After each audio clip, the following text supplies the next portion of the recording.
together with defense ministers. It was exactly 1 year ago today that France invoked for the first time in the European Union history Article 42.7 of the Treaty's solidarity after the attacks in Paris. And we all responded that day with solidarity, but also with a commitment we took 1 year ago to have a serious, deep work to strengthen our common European Union security and defence.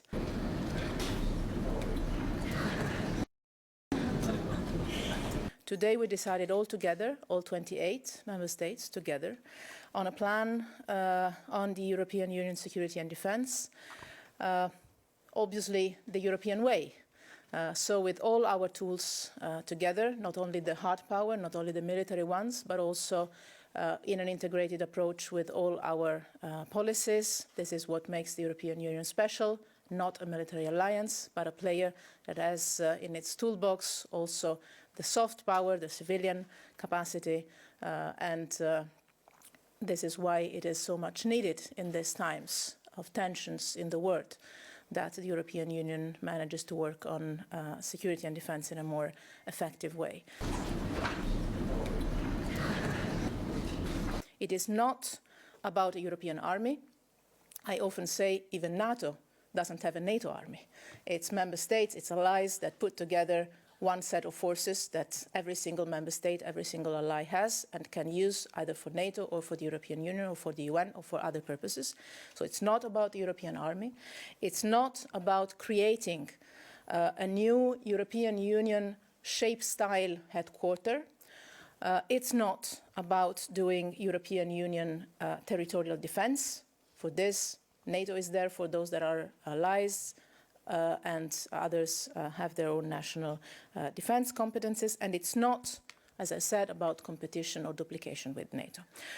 So what it is about, because the fact that it is not about all these things doesn't mean that it is not about anything. On the contrary. The substance of it is, first of all, about providing the European Union with the capabilities, the structures, the tools, and the financial resources that are needed to fulfill the level of ambition we identify.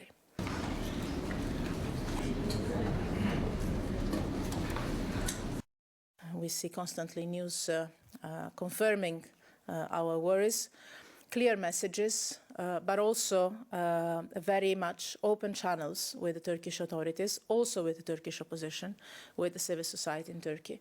But the channel is open at all levels, including mine, obviously, to make sure that we communicate with each other.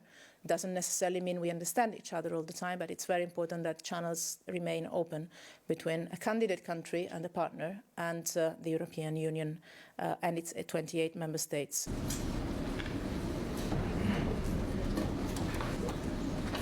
Let me say that, especially in these times, it's very important for all of us, and for me personally, to signal the very high priority that we give to the Eastern Partnership as such, and to our relation with each and every of the 6 countries of the Eastern Partners.